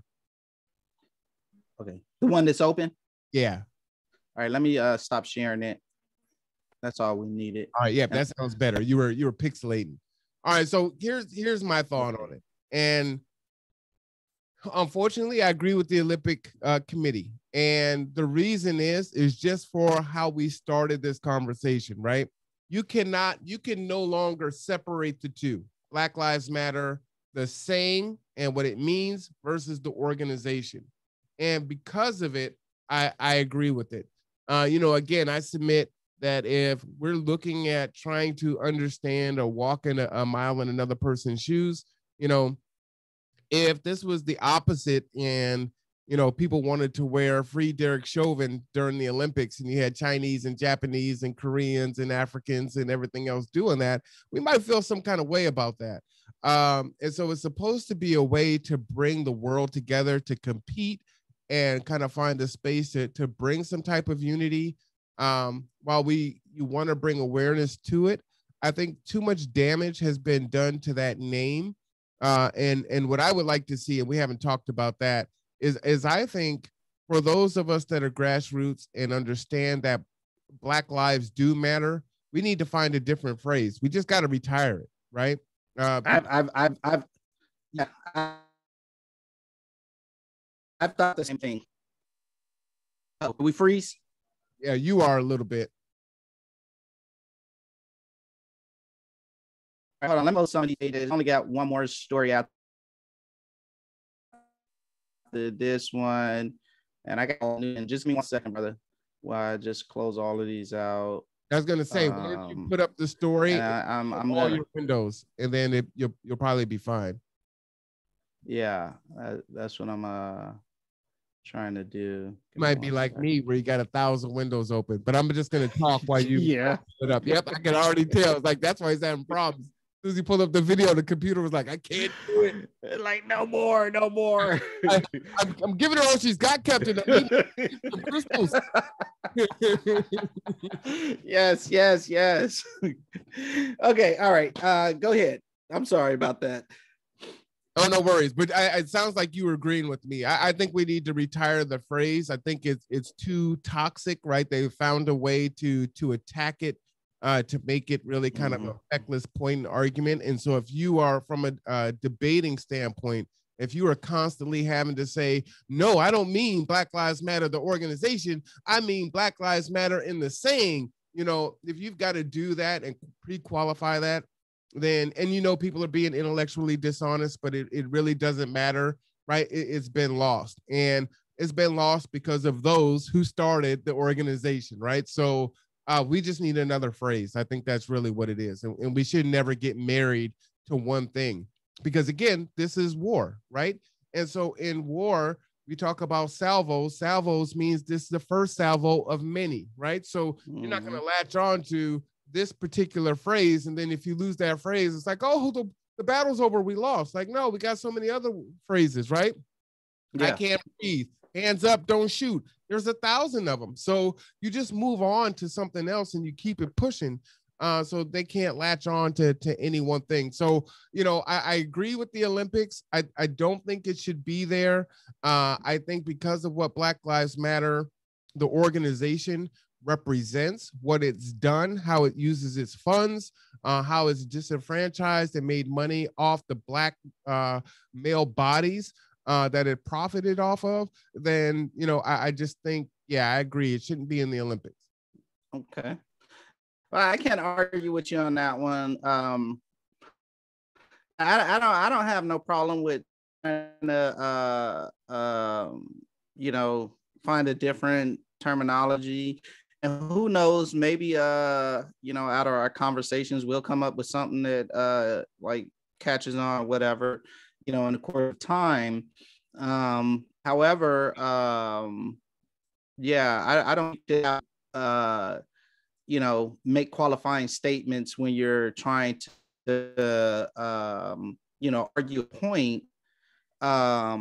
In saying that also, I think, you know, that was, you know, and out the gate, you know, it was you know, I guess bad marketing of the defund the police, because, you know, because of, you know, people just, you know, not wanting to let that terminology go, you know, even though, like I said, out of the gate, you know, it just found so much pushback, even within the community, you know, and the other side was very effective in dismantling, you know, that particular terminology, even though the idea behind the terminology I could get behind. But when you just say it in such a flat way, people, you know, you need to be able to speak, you know, on a level where it transcends, you know, intellectual levels. So even, you know, saying the third grader can say, oh yeah, you know, we need to defund the police, you know, even, but you know, it just doesn't sound right. You know, what do you mean get rid of the police? Who gonna protect me when, you know what I'm saying, Ray come try to take our new TV again? No, you know. Oh. Hey. See what I'm saying? So even in a funny example that's just off the top of your head, Ray is a heterosexual black male that came in and stole the TV. You know what I'm saying? Hey, I didn't say Ray was black. Oh, come on now, Ray. Hey, okay, but see, there's the difference though, right? Again, I grew up in segregated Chicago, so the criminal was going to be black, but the, you know what I'm saying, the school teacher, the nurse, and them were going to be black too. You know what I'm saying? So my examples, you know, for me, you know, what I see is, you know what I'm saying, that's just who we are. It's not a monolith that all black people are, you know, criminals. And it's not a monolith that all black people, you know what I'm saying, are, you know, doctors and lawyers and teachers. Because like when I look on, when I go into my family, right, I got cousins that are doctors. You know, one of my cousins, he's the vice president of what is it, DL delivery service, the yellow and red one. It's DHL. DHL, that's what it is, you know. So I got like professionals. My aunt, my uncle, he was a principal, you know, like, so I got like professionals in my family, you know what I'm saying, intellectual professionals. You know, I see both sides of being black, and I just see us as like, that's who people are. Just the same way when you look in the white community, you're gonna find, you know, doctors, lawyers, whatever, but you're gonna find, you know, they got some Rays too, and some Pookies, you know what I'm saying? Billy Ray Cyrus. Billy Ray, yeah, they got a Billy Ray, and you know what I'm saying, whatever they little, you know, hood trailer trash hood names is or whatever, I don't know, you know, but they got it on their side as well, you know. And so that's just something like one of my things where I feel like, you know, look, we got to break that down and stop thinking that, you know, one race is one way or another. Because when you go in the Asian community, you got they got they triads and, you know what I'm saying, Asian mafia peoples or whatever, you know, but they got, you know, doctors and scientists too, you know what I'm saying? So every community is going to have, you know, criminals, and they're going to have successful people. That's just because that's who people are. So I don't relate like stuff to color like that. So when I say like Ray, it's just like, because that's what I grew up around, you know, like, but I see I know that all races have, you know, criminal faction to it, you know? Yeah. So, but with that being said, where I was, let's move on to the next story, because I kind of forgot where I was going with the first one. I'm just talking with you. I'm drinking the red. Like, wait a minute. Yeah, you know, I love my black people. I'm a strong black man. You know what I'm saying? Strong black man. Yeah. I might have been Muslim if I'd have grown up in the early 60s with Malcolm. Who knows? That's funny. Yeah. Okay. So our last story I want to get into, and I saved this one for last, particularly because I don't know how I feel about it. Well, I think I do. I don't think this is gonna do no good. You know what I'm saying?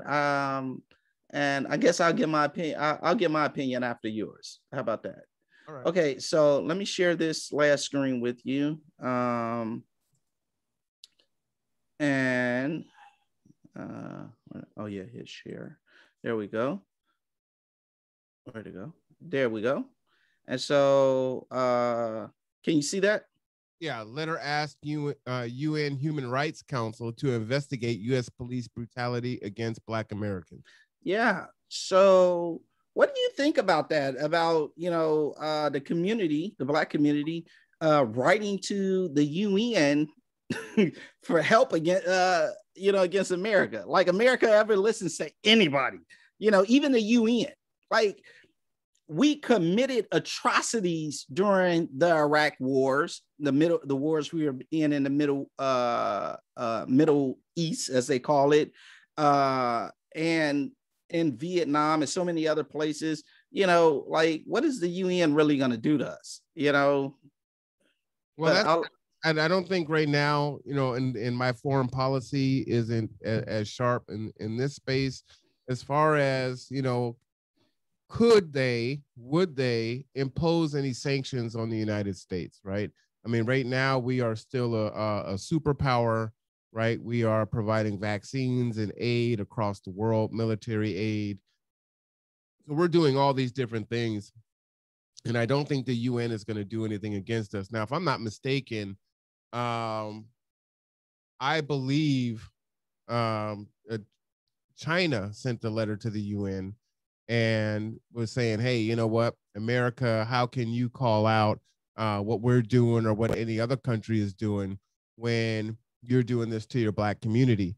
But at the same time, you know, China is taking over Africa and just doing really disgusting things on the continent, and also treating Africans and other Black people in China pretty badly. So, you know, it's a way to, you know, say, hey, you know, you guys are doing bad, so you can't say anything about what we're doing, right? To kind of take the heat off of the stuff that they have going on.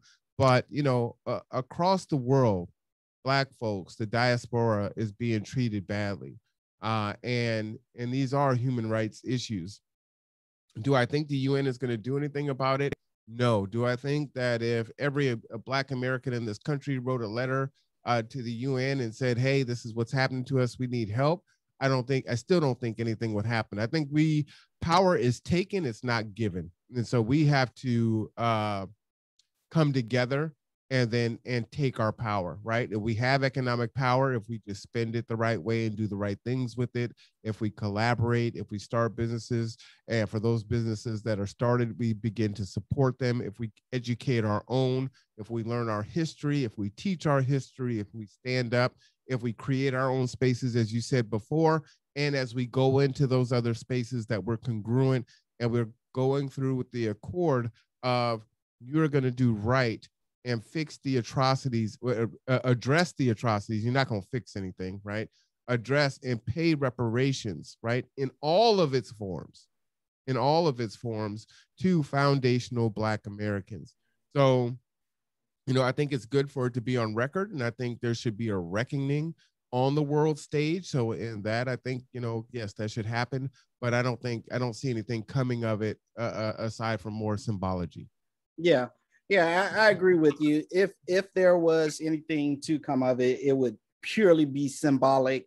America is not going to bow down to the UN, and we know we hold a seat on the Security Council at the UN, which is like a really huge deal, and because we got our tentacles, America, and when I say we, I mean America. America has their tentacles in some of everything all around the globe, and that's why many countries, they've never spoken up, and said anything. And it's not like what's happening to us, to the community. Doing it to us in their own countries. So why would they speak up? Yeah, exactly. And so, I don't see anything coming of this. And I find it embarrassing, actually, that, we did it. I mean, and if we even, if people just would look over history, sorry, I got the, I don't know if you can hear that, but the lawn people are out there doing the lawn. You can't hear it? I can hear it, but it's not bad. Oh, okay. It's bad here. But anyway, if we look over history, we'll see that, the world has always been aware of what America has been doing. A lot of the world participated in the same activities that happened here in America, as far as i.e. slavery.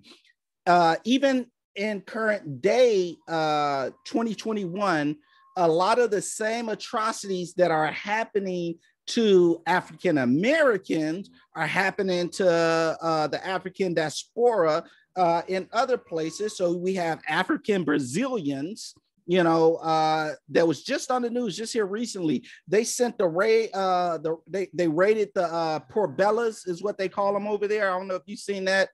Yeah. Huh? Favelas. Mm-hmm. Yeah. Okay. I'm bad with Spanish. I got to bring my daughter in here. She speaks both of them. Anyway, they raided those, and they went in and just started shooting and killing people. And, and these are Blacks, what I'm saying? They're African Brazilians, from the continent. We know we're spread out everywhere. And so we get treated bad everywhere around the world. You go over to Europe, it's the same thing. We're discriminated against all around the world, so writing to the UN and saying, hey, they doing us bad over here in America, what good is that going to do? What about the rest of our brothers and sisters around the world? And which leads us to Haiti.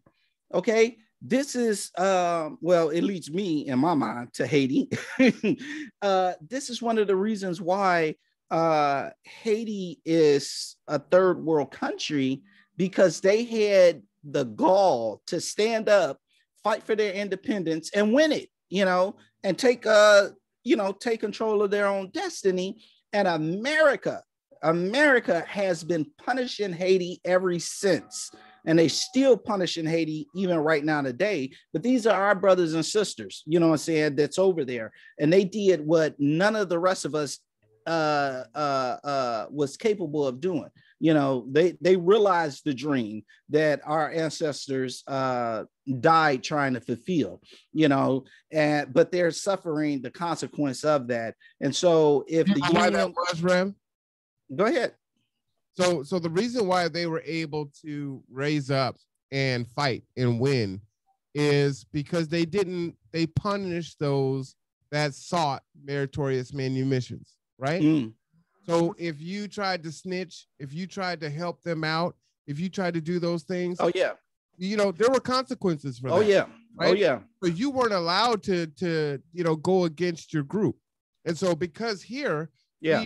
we assimilated into this individualistic society, right? Our Yep. podcast, individual versus collectivism, right? It's like, no, I'm out for me, I'm out for my family, and you know, So, and those meritorious main missions are why, or the lack therein, you know, the accountability, the punishment. Anyone doing that in Haiti is what allowed Haiti to overcome their oppressors. Yeah, but I agree with you, and they did do that, and they you know, but unfortunately, Haiti is still paying the penalty. The French, they made Haiti pay reparations for their loss of slaves, and they're still paying. They're still paying right now today. And if the UN won't stand up and do anything about what Europe, and when I say Europe, I include America in that, people. So when I say Europe, think America is just as well. They just as much a part of Europe as anything else, all right? Canada as well. Anyway, so when I say, you know, Europeans, you know, they you know, if the UN won't do anything about them, what makes them think they're going to do anything about just a group inside of a European nation, when they won't, you know, stand up for a sovereign nation and say, hey, y'all can't, you know, keep, you know, dumping on them this way. So I was quite embarrassed by that. That's my rant. That's my rave. You know, I did not come to behave. So I'm gonna let Brother Moan, I'm gonna let you close us out, and yeah, I'm gonna go and help my brother prepare for his wedding. But you got it. You know, like I said, I always love these conversations. The one thing about it is I haven't read the letter. When we talk about, you know, strategies, you know, I think that might be maybe a little bit more effective strategy. It may still not lead anywhere, but it does start to put it into the mouths of others, right? And so, you know, who knows what can happen from that? I think the most important thing is kind of what we were saying before, right? We got to start creating our own spaces. Yes, sir. Be pushing forward and going with, right? And pulling behind us, the group, as we go into these board meetings, as we go into these local political spaces, as we go and ascend higher up. And as we do that, with enough of us in there, right? And I don't mean just Black folks. I mean all of our folks that are feeling and thinking the same way.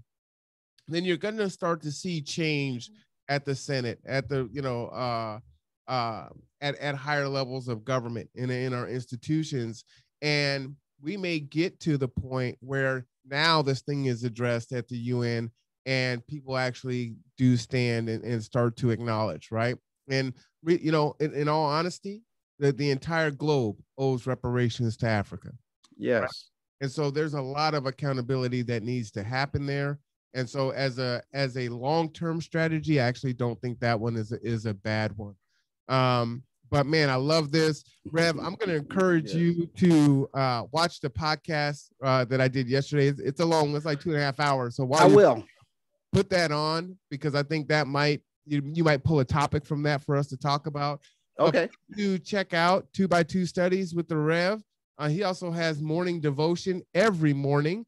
I'm not up that early typically, so, you know, you'll never catch me on that live unless I got like a special meeting or something like that. I'm a late owl. It's funny because Layla, I'm talking to her yesterday. She needed some technical help, so I had to be tech support for Layla. So she calls me on the phone with like, Daddy, I want to change my Gmail. So I'm trying to walk her through this thing. And so we're getting ready to get off the phone. She's going to go to bed. And she's like, all right, Daddy, I don't want you to stay up till 3 a.m. I want you to get some sleep. And I was like, oh. I was like, you know, your dad. You know, I said, well, I still got to go on live, but I'll try to get into bed at 1:30. She's like, 1:30? She's like, all right, Daddy, just try to get some sleep. I didn't go to bed at 4:30, but you know, you know. Hey, you know what? It is so heartwarming when they trying to take care of you. And my youngest daughter did the same thing, kind of the same thing to me today. Because, you know, yesterday I was helping my brother-in-law do brakes, you know, which is pretty taxing on my body. And so she knows, like, you know, I'm not like at 100. And she's like, okay, Dad. She's on her way out, you know, for school with and so she's like, okay, Dad, don't be working hard today. Make sure you just, rest today. And, so I love it when kids, they start assuming you, and you can see like when they get older, like, yeah, and I love that. I love that. So you tell Layla, I said, keep on staying on you to get rest. Cause man, and it made my night so easy, Yeah. Yeah, I love my little angel. But see that's because she's picking up from dad, like, how to care, and so that's a beautiful thing, man. She's caring about you, like, yeah, dad, all right, I'm gonna take care of you just like you take care of me. Get some rest, go to sleep. Yeah, that's awesome. That's awesome. Out of the mouth of babes, huh? Amen. But Amen. yeah. So I'm gonna watch your podcast. I promise you that. I'll listen to it tonight, and yeah, we'll talk about it. Okay. I couldn't start it till 11 because it's that fire, but just to go. But remember, I don't typically use bad language. I do curse. I just don't curse often. I just think there's too many words in the English dictionary to get your point across. Indeed. I will use it for emphasis, or if I am, upset, I may put it out there. Yeah. If I don't overuse it, then when I use it, it's like, oh. It's effective. Yeah. Right. Yes. I get you. But I am Marwan Cameron. This is the Conduit. See you next time. This is Reverend Michael Ellington, 2x2 Studies. Again, check out his devotion in the morning, and also how many times do you go per week? 2, 3, 4? I don't know, bro. I try to get on there as often as I can. just subscribe, to the channel, and set yourself up for alerts. So whenever either one of us go live, you'll get the latest and greatest. Do comment, because we will come back and address your comments. Amen. We'll have you on the show one day. Amen. All right. Yes. Until next time, we are out.